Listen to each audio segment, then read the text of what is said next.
चलिए आज हम देखने वाले हैं यूजेज ऑफ एथेनॉल। हमने प्रीवियस लेक्चर में chemical properties and physical properties of ethanol के बारे में पढ़ा था, स्टडी किया था। आज हम देखने वाले हैं और क्वेश्चंस बनाए रखना और जिसका जो सवाल होगा सवाल वन बाय वन करके पूछना, ठीक है। चलिए तो आप लोग हेडिंग लगाओगे uses of ethanol. What is the formula of ethanol? C2H5 C2H5OH. This is your ethanol. अब हम इसके यूजेज के बारे में पढ़ेंगे। चलिए एक नंबर में लिखिए।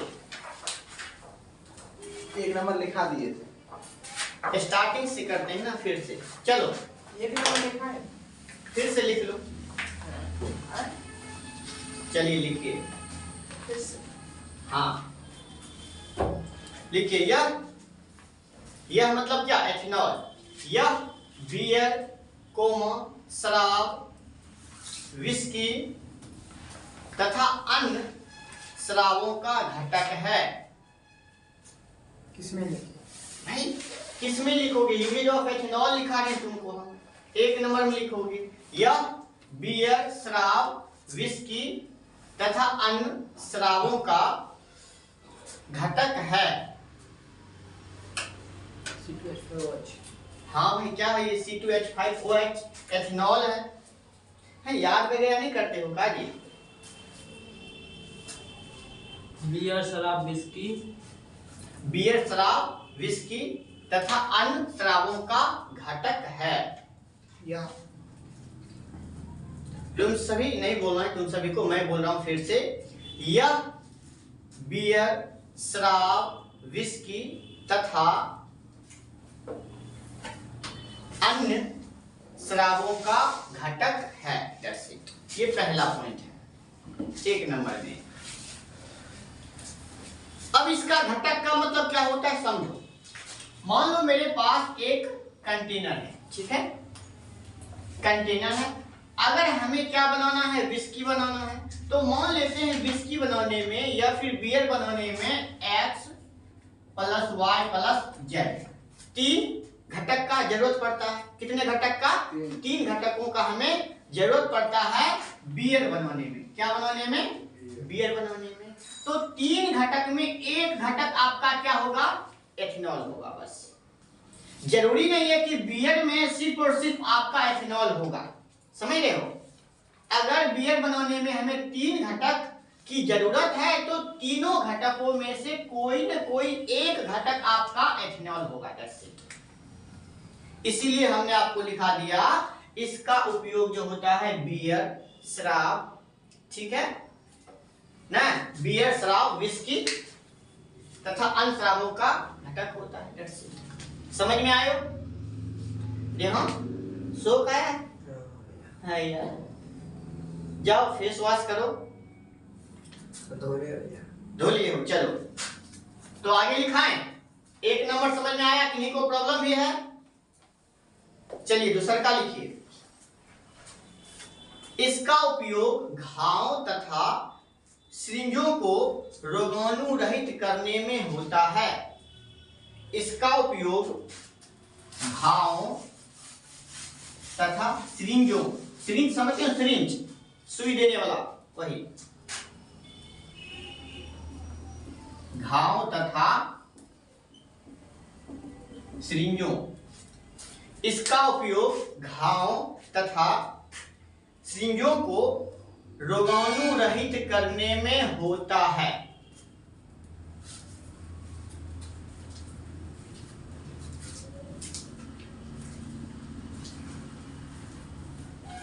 इसका उपयोग घाव तथा सिरिंजों को रोगाणु रहित करने में होता है। तो अब समझिए, जैसे मान लीजिए कि एक घाव है, जैसे कट फट गया है और 2-4 दिन हो गया है ना, तो घाव पर क्या होता है? बैक्टीरिया पैदा होने लगता है। जहां पर बॉडी के जिस पार्ट पर घाव है वहां पर बैक्टीरिया उत्पन्न होने लगता है। तो उसको साफ करने के लिए एथेनॉल का प्रयोग किया जाता है। किसका प्रयोग किया जाता है? एथेनॉल का।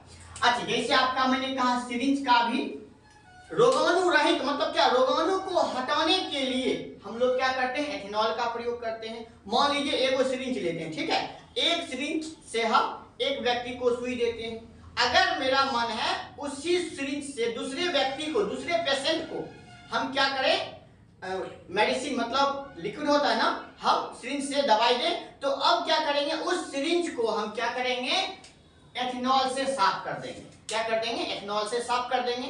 तो जो भी सिरिंज में बैक्टीरिया होगा वो सभी के सभी क्या हो जाएगा, मर जाएगा। बात बुझे?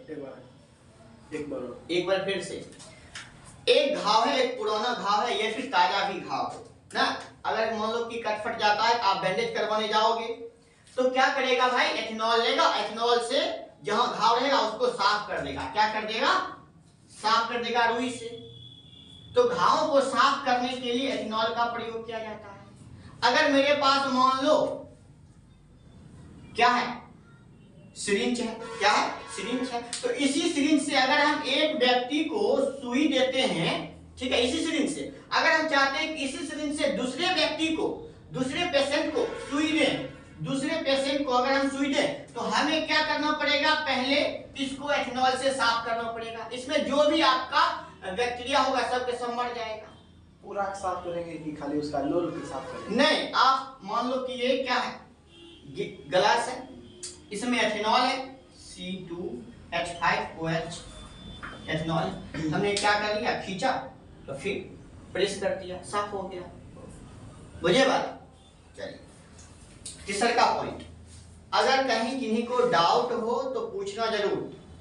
ओके, आगे बढ़े, अगला लिखिए, इसका उपयोग ईंधन तथा विलायक के रूप में होता है।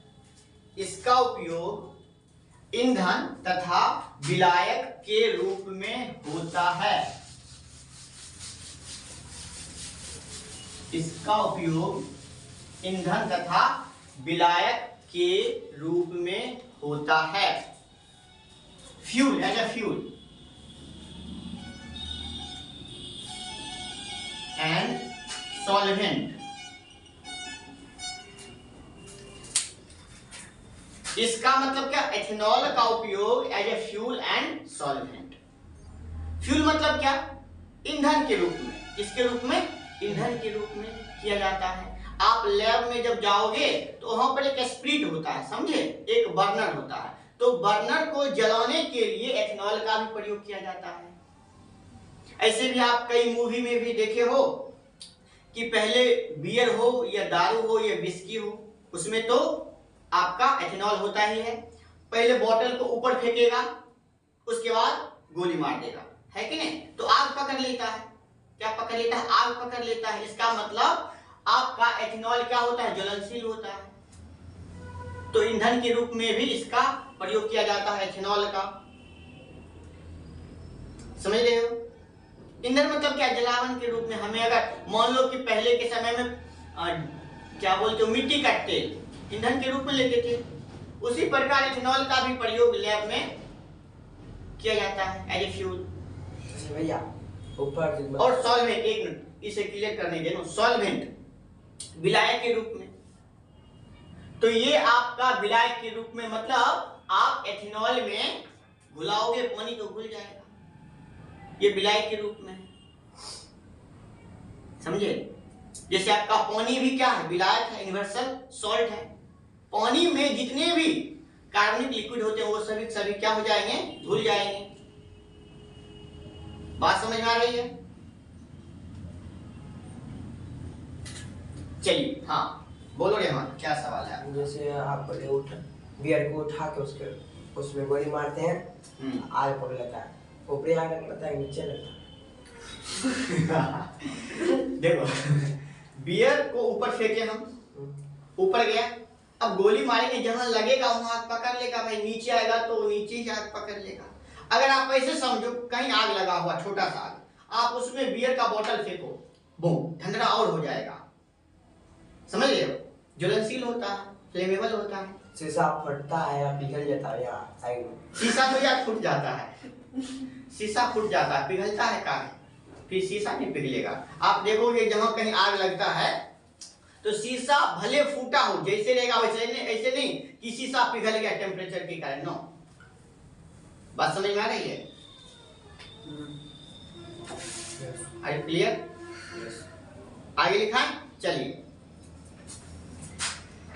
हाँ लिखिए, इसका उपयोग ठंडे देशों के वाहनों के, इसका उपयोग ठंडे देशों के वाहनों के, वाहन मतलब गाड़ी, इसका उपयोग ठंडे देशों के वाहनों के रेडिएटर में होता है। इसका उपयोग बीच में सही ना, इसका उपयोग ठंडे, लिख लिए हो, ठंडे देशों के वाहनों के रेडिएटर में होता है।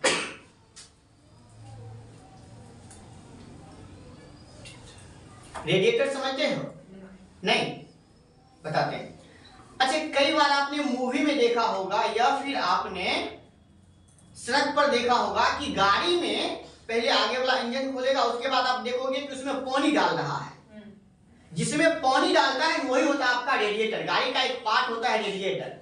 जनरेटर में भी डालता है, जनरेटर में भी डालता है, उसमें भी होता है आपका रेडिएटर, और गाड़ी में भी होता है रेडिएटर। समझ रहे हो? तो समझ लो रेडिएटर। तो ठंडे देशों में क्या क्या कहा है? ठंडे देशों ना, ठंडे देशों के वाहनों मतलब ठंडा देश है, ठंडा देश में अगर गाड़ी है तो उसके रेडिएटर में एथेनॉल का प्रयोग किया जाता है। अब क्यों?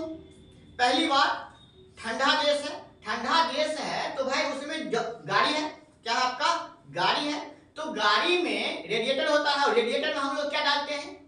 पानी। अच्छा, ठंडा देश में जैसे ही आप पानी डालोगे ना तो पानी बर्फ बन जाएगा। काहे कि ठंडा देश में टेम्परेचर कम होता है भाई। तो भाई टेम्परेचर जब कम होगा तो रेडिएटर में जो पानी है आपका क्या पड़ जाएगा? ठंडा हो जाएगा ना, जम जाएगा, पानी जम जाएगा। इसीलिए पानी न जमे, इसीलिए उस रेडिएटर में क्या मिलाता है? पानी प्लस एथेनॉल मिला देता है। जैसे ही एथेनॉल मिला देता है तब पानी को जमने नहीं देता है। समझ में आई बात? और तब गाड़ी सही तरीके से काम करता है। अगर मान लो कि रेडिएटर में पानी सिर्फ डाल दिए और एथेनॉल को नहीं डालते हैं तो पानी तो जम ही जाएगा, फिर गाड़ी चलेगा कैसे? गाड़ी बंद हो जाएगा। सिंपल सी बात है।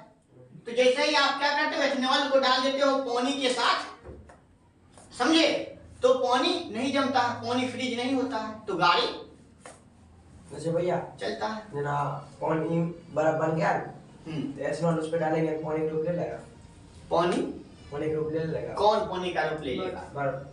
बर्फ, हाँ ऐसा हो सकता है। इसमें सर भैया ताप भी होगा एथेनॉल में। किसका? एथेनॉल में एथेनॉल का अपना एक मेल्टिंग पॉइंट, बॉइलिंग पॉइंट है, जो हम आपको लिखाए थे फिजिकल प्रॉपर्टीज ऑफ एथेनॉल। याद रखना। वहाँ लोग पानी पीता है क्या ना? काहे पिएगा? अगर मान लो, सुनो, जहाँ ठंडा प्रदेश है वहाँ टेम्परेचर कम ही होगा, पानी मानो कि गर्म हो गया, तो पानी जब गर्म हो जाता है ना तो क्या करता है भाई, वो गर्म कर लेता है, वो कोई क्या बोलते आग लगा देता है।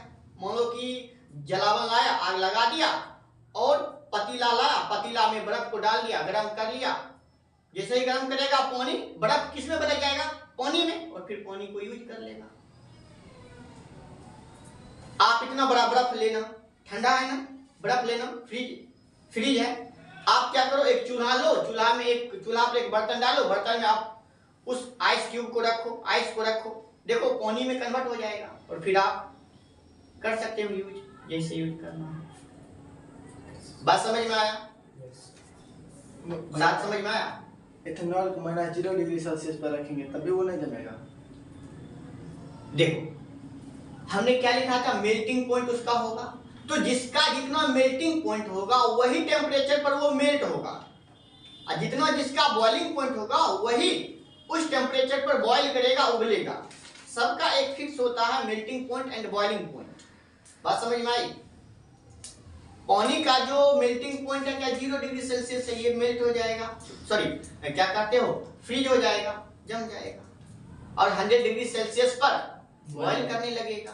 तो सब लिक्विड का सब सब्सटेंसेस का जो मेल्टिंग पॉइंट और बॉइलिंग पॉइंट होता है डिफरेंट होता है और एक फिक्स होता है। समझ में आई बात? रेहान आगे बढ़े तो सवाल देखो बहुत मजेदार है ये क्वेश्चन कि ठंडे प्रदेश में जो गाड़ी है, गाड़ी के रेडिएटर में एथेनॉल क्यों डालते हैं? तो सिंपल सा रीजन है, पानी जम जाता है, जैसे ही एथेनॉल को मिलाएंगे पानी नहीं जमेगा, जब पानी नहीं जमेगा तो गाड़ी आराम से वर्क करेगा, चलेगा गाड़ी, सीधी बात। वहाँ सूरज तब नहीं पहुँचता होगा। काहे पहुंचेगा? पहुँचता है तो ये भरा पड़ता है। देखो जैसे कश्मीर ले लो, ठंडा प्रदेश है, तो अलग अलग देश का जो टेम्परेचर अलग अलग होता है, वो क्लाइमेट के कारण होता है, सीधी बात। क्लाइमेट चेंज होगा तो फिर टेम्परेचर घटेगा बढ़ेगा। समझ में आयो? इसमें कौन सी बड़ी बात है, कहता नहीं समझ में आया, बताओ। कोनो देश है वहाँ सूरज पहुँचता भी है। हर एक सुनो, हर एक देश में सूरज पहुंचता है। ऐसा नहीं कि इंडिया में आता है पाकिस्तान में नहीं है, चाइना में नहीं है, ऐसा थोड़ी होता है। हर एक देखो वो हमसे बहुत दूर है सूरज, वो जितना दूर है ना कि सभी देश पर पड़ता है सूरज, इतना समझो। Point yes. चलिए आगे लिखिए।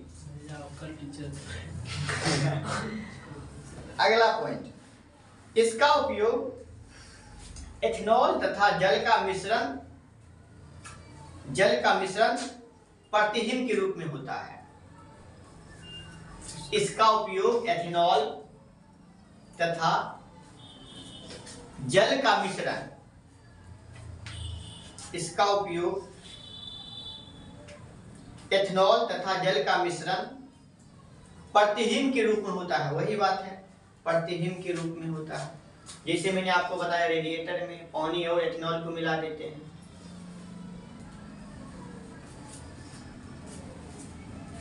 कुंची बोले प्रतिहिम एंटी फ्रीज जिसको बोलते हो, फ्रीज होने नहीं देता है, समझे?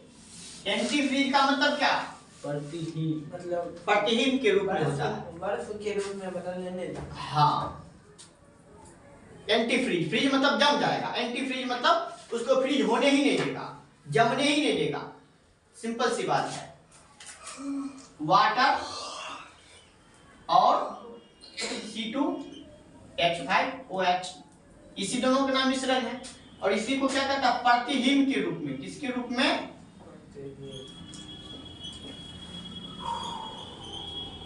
Anti freeze. इसको फ्रीज होने ही नहीं देता है, सीधी बात। ऐसे भी हम आपको बताएं जब पानी में आप एथेनॉल को मिलाओगे तो पानी को जमने नहीं देगा, मतलब फ्रीज होने नहीं देगा, सीधी बात। आगे बढ़े, इसमें तो कोई रॉकेट साइंस है नहीं। कलाम समझ रहा है ना, शांत है आगे। तब रेहान शादी वादी का चर्चा हो रहा है ना? 10वां के बाद 10वां के बाद या फर्स्ट करा दीजिए इसको, ये शादी कर लेगा। इसको फर्स्ट करा जाता शादी। हाँ यार, फर्स्ट बिहार का हर एक बच्चा फर्स्ट होता है। फर्स्ट होना बड़ी बात है, आज के समय में फर्स्ट होना आम बात है, सीधी बात। 3 महीना पढ़ो फर्स्ट हो जाओगे, मंथ्स पढ़ोगे तब। सिलेबस छोटा सा ही है, मुझे बात। अब इसका नींद टूट गया। जब सवाल किया तब उसके बाद हम घायल था अपने। मेरा मेन मकसद क्या होता है? आप लोगों को समझाना। समझ में आयो? आगे बढ़े। यस। चलिए आगे लिखिए। इसका उपयोग पेंट, रंग, पारदर्शक साबुन, इसका उपयोग रंग, पेंट, पारदर्शक साबुन, कृत्रिम रबर, पॉलीथीन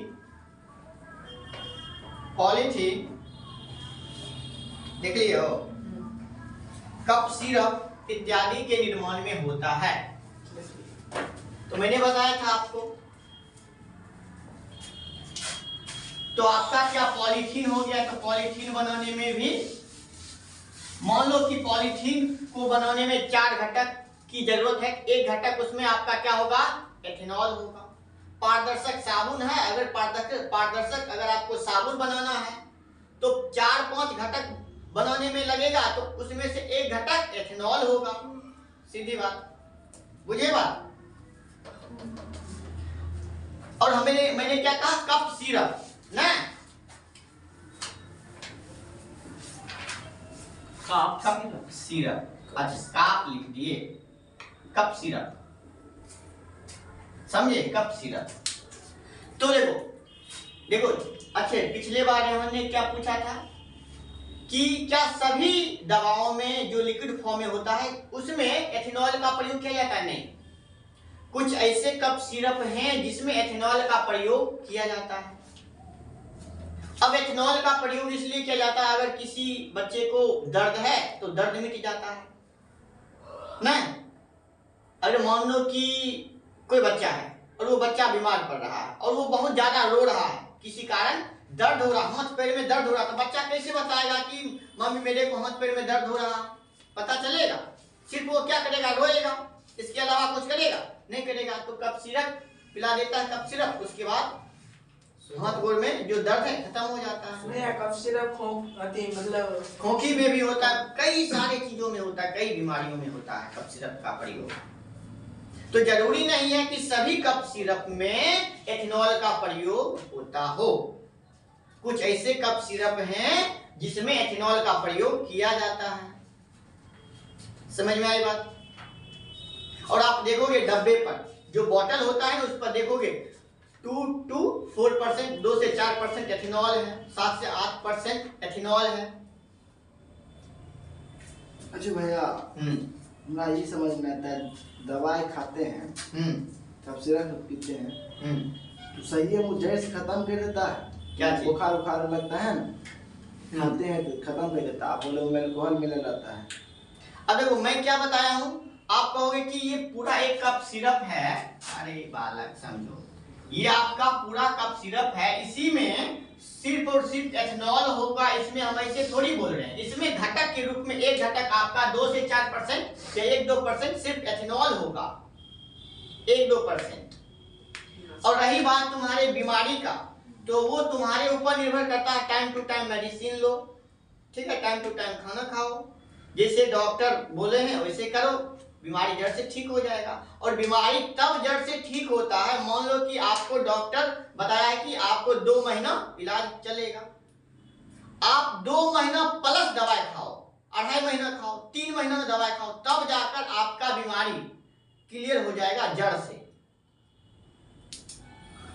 समझे बात? आगे बढ़े? 2 मिनट रुक के कहें, सही है ना? एकदम। अबे वो सब तो मिटाइए। कौन सा? कहे नहीं, ठीक है चलिए चलो। कप सिरप बैठो तुम, पढ़ाइए, हमें मोबाइल में पढ़ेंगे। बैठो भैया, हम आ रहे हैं। तो चलो आगे बढ़ते हैं। चलिए लिखिए, इसका उपयोग टिंचर, तेल तथा इत्र के निर्माण में होता है। इसका उपयोग टिंचर, तेल तथा इत्र के निर्माण में होता है।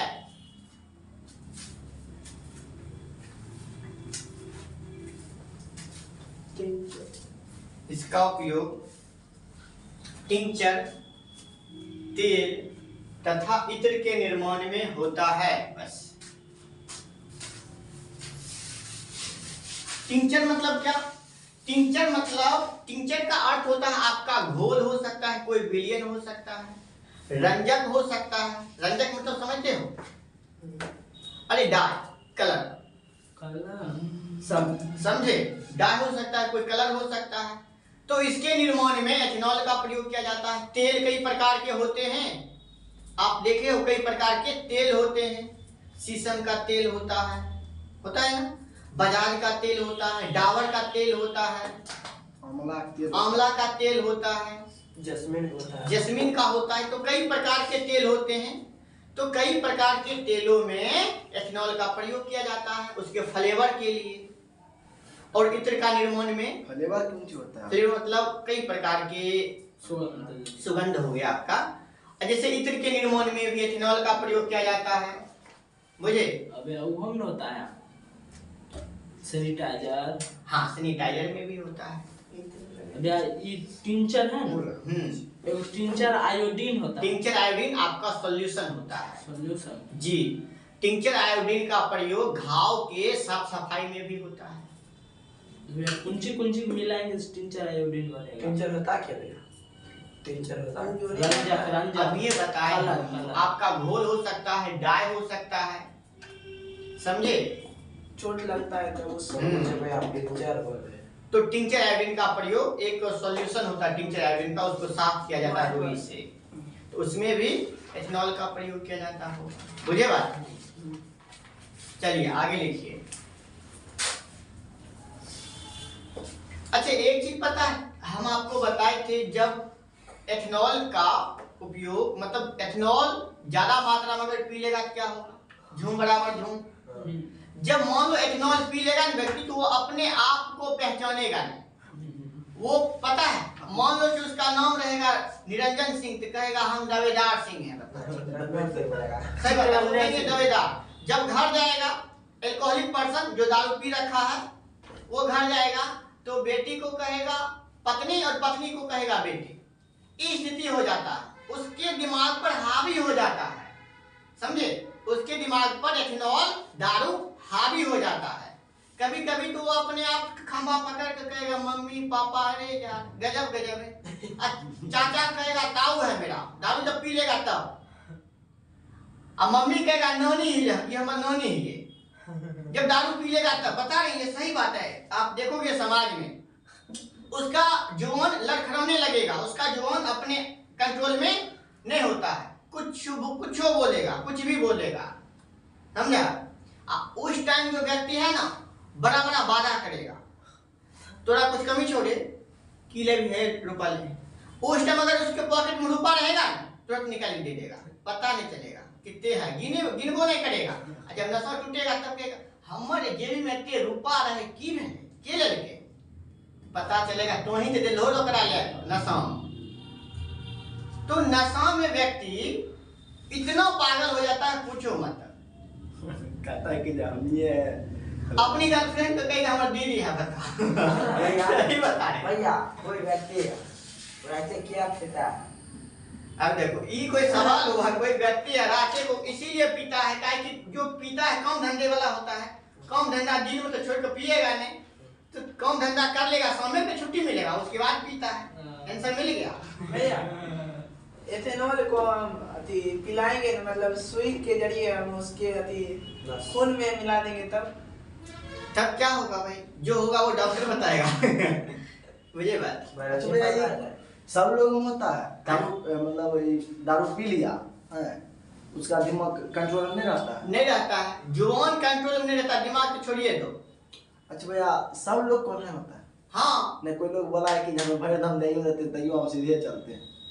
अब सीधा चल रहा था नहीं, टेढ़ा नहीं चलेगा, दिक्कत नहीं होगा। देखो जो लिमिट में पीता है उस पर हावी नहीं होता, जो ज्यादा मात्रा में पी लेगा उसका स्थिति। अब सुनो, जो रेगुलर पी लेता है ना, जो रेगुलर पीता है उसका हैबिट बन जाता है, कंट्रोल करने की क्षमता हो जाता है, समझे? हाँ, बात समझ में आयो? इसीलिए दारू वारू ना पियो, ना विस्की पियो, ना रम पियो, कुछ नहीं पियो। इसकी कौन सी होता है भैया? विस्की उसी दारू का ही एक टाइप है यार। बियर पियो, बियर बियर भी आपका दारू का ही टाइप है, कई प्रकार के होते हैं ये सभी। अच्छा भैया, एक क्वेश्चन है, मतलब कि आदमी बोलता है कि बियर पीता है तो आदमी मोटा जाता है, पेट फुल्ला हो जाता है। अब देखो ये तो हम नहीं कह सकते हैं, अभी तक एक्सपीरियंस नहीं किए क्योंकि हम अभी तक पिए नहीं हैं, तो कैसे बताएं? देखिए भैया, जब तक आप नहीं पीजिएगा तो बच्चा सब कहना जानेगा। मतलब तुम क्या चाहते हो कि हम प्रैक्टिकल करें, हम पहले दारू पिए उसका एक्सपीरियंस आप लोगों के साथ शेयर करेंगे, यही चाहते हो? अच्छा, देखा जाएगा कभी, लेकिन पिएंगे नहीं, थोड़ी मात्रा में पी लेंगे, देखेंगे एक्चुअली। वो भैया मतलब चम्मच अथी लीजिएगा, सिरिंज खींचिएगा, हम मार दीजिएगा बस। चलो, तो ऐसा करना नहीं है, ठीक है? आप लोगों को कभी भी एल्कोहल या दारू का प्रयोग नहीं करना है। नहीं तो समझ में आ जाएगा नहीं क्या हुआ है। लड़ाई को दारू जब व्यक्ति पी लेता है ना तो उसका आर्थिक स्थिति खराब हो जाता है। पहले मान लो कि पहले दारू नहीं पीता था तो 100-200 रुपया रेहन से नहीं मांगता था। अगर इसका पड़ोसी दारू पी लिया तो रेहन से 50 रुपया 200 रुपया, तो आर्थिक स्थिति खराब हो जाता है, घर में कलह उत्पन्न हो जाती है, लड़ाई झगड़ा शुरू हो जाता है। समझे बात? अरे कई प्रकार के इसके दुष्प्रभाव हैं, बुझे बात? इसलिए बता रहे हैं नहीं भैया आपने डोंट ड्रिंक अल्कोहल। आपने कीजिएगा भैया, नहीं हम का पिएंगे स्टूडेंट नहीं आप कहिएगा ऐसा हम तो हमारे स्टूडेंट नहीं छी, चल निकल। बुझे बात? स्टूडेंट के नहीं चुनिएगा तब। बुझे बात? समझ में आयो? तो कभी भी अल्कोहल मत पियो यार, थोड़ी मात्रा में भी मत टेस्ट करो। हाँ, ऐसा नहीं है कि साइंटिस्ट लोग टेस्ट नहीं किए होंगे, वो भी किए होंगे तब तो उसका एक्सपीरियंस बता पाया, लेकिन हैबिट कभी मत लगाना। चलो संदीप सर कुछ कर ले रहा हे साइलेंस।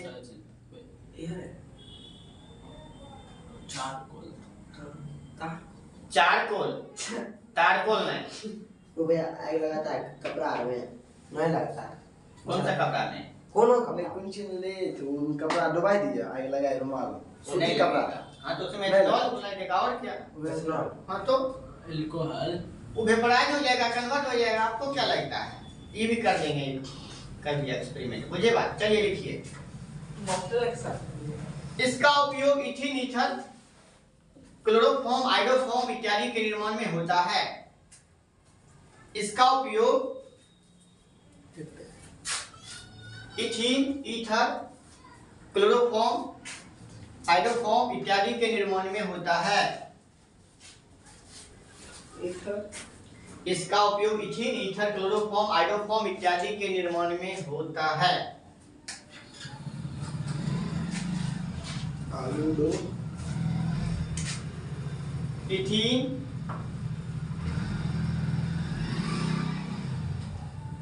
ईथर, आइडोफॉर्म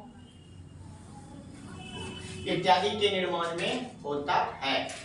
तो समझिए, इथिन को बनाने में एथेनॉल का प्रयोग किया जाता है। ईथर का भी बनाने में, अगर आप चाहते हो ईथर बनाएंगे तो पहले आपको मतलब रिएक्शन से, ठीक है, तो पहले आपको एथेनॉल, तो कई सारे प्रोसेस होते हैं, वो भी हम प्रोसेस फर्दर क्लास में देखेंगे। या फिर आपका अगर सिलेबस में 10th क्लास में नहीं है तो 11th में होगा, 12th में होगा ही होगा डेफिनेटली। क्लोरोफॉर्म पता है ना? क्लोरोफॉर्म एक लिक्विड होता है, ये लड़की लोग ज्यादा यूज करती है। लिपस्टिक। अरे यार लिपस्टिक थोड़ी बोल रहे, क्लोरोफॉर्म यार। बाहर में लड़की लोग अपनी पर्स में क्लोरोफॉर्म रखती है सेफ्टी के लिए। मतलब नहीं समझे क्लोरोफॉर्म व्हाट इज? क्लोरोफॉर्म है यार, मान लो कि रुमाल लिए, रुमाल पर हम क्लोरोफॉर्म लिक्विड होता है, प्रेस कर दे, उसके बाद सुंघा देंगे, बेहोश हो जाओ। हाँ तो लड़की सब क्यों रखती है? लड़की लोग अपने सेफ्टी के लिए रखती है। तो कोई उसको छेड़े ना। हाँ, अगर कोई छेड़ रहा है, छेड़खानी कर रहा है उसके साथ, तो क्लोरोफॉर्म निकालेगा, स्प्रे कर देगा नोक पर, बेहोश हो जाएगा लड़का। मिलेगा भैया जा? यहाँ कहाँ मिलेगा? क्या चाहते हो? तुमको कोई परेशान करता है? किडनैप नहीं ना? किडनैप करेगा। किडनैप? अरे लड़का पटेक को मारेंगे नहीं, किडनैप करेगा। ये कहीं के वो परेशान करता होगा तब ओकरे कहीं दिलो देगा के गाना नोट कर छेड़े। मुझे बात, तो इतने सारे कंपाउंड के निर्माण में एथेनॉल का प्रयोग किया जाता है। नेक्स्ट, इसका उपयोग स्प्रिट ज्वालक के ईंधन के रूप में होता है। इसका उपयोग स्प्रिट ज्वालक के ईंधन के रूप में होता है। स्प्रिट, इसका उपयोग स्प्रिट ज्वालक के ईंधन के रूप में होता है।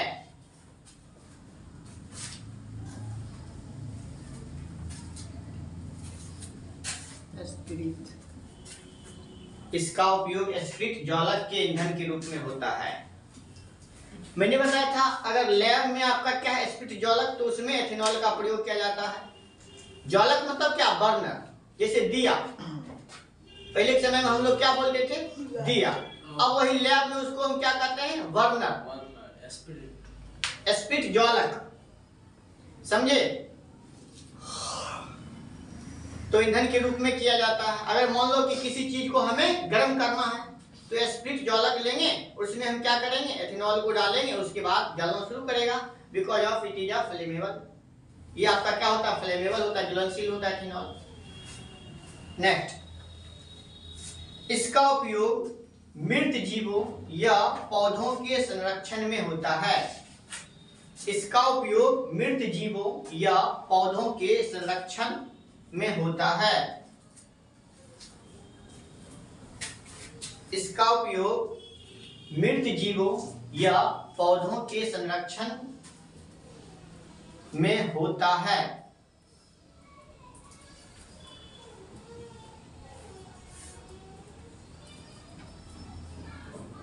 बुझे बात? मृत जीव समझते हो, मरा हुआ जीव, जो मर गया जीव। अच्छे, पहले के समय में अभी भी होता है, अगर इंसान मर जाता तो उसको बर्फ पर रखते हैं ना। बर्फ पर क्यों रखते हैं? क्योंकि उसका मांस ना गले। हाँ, मांस ना गले, उसमें से जो स्मेल आए, स्मेल भी जल्दी नहीं आता है। अगर स्मेल बदबू आता है ना तो इत्र का प्रयोग करते हैं, सेंट वगैरह का प्रयोग करते हैं ना, देखे हो ना कई बार, ये चीज होता है। तो अगर मान लो, अच्छा आप बायोलॉजी डिपार्टमेंट जाओगे, हम आरसीएस कॉलेज गए थे तो उसमें देखे थे एक बड़ा बड़ा बीकर होता है शीशा का, उसमें छिपकली मरा हुआ है, सांप मरा हुआ है ना।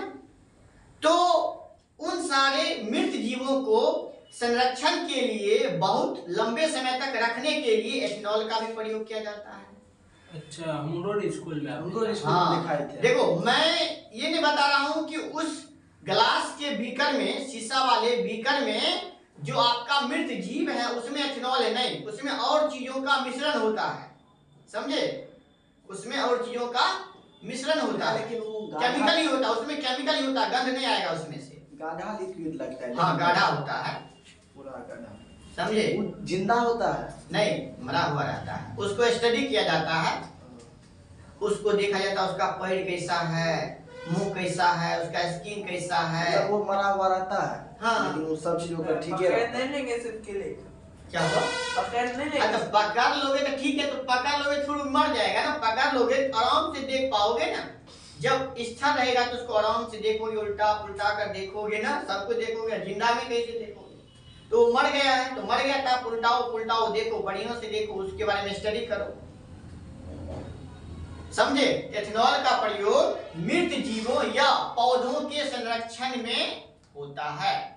अगर मान लो कि पौधा मर गया है, पौधा मर गया तो उसको जीवित रखने के लिए भी एथेनॉल का प्रयोग किया जाता है। बुझे बात? तो ये था आपके एथेनॉल का यूजेज, उपयोग।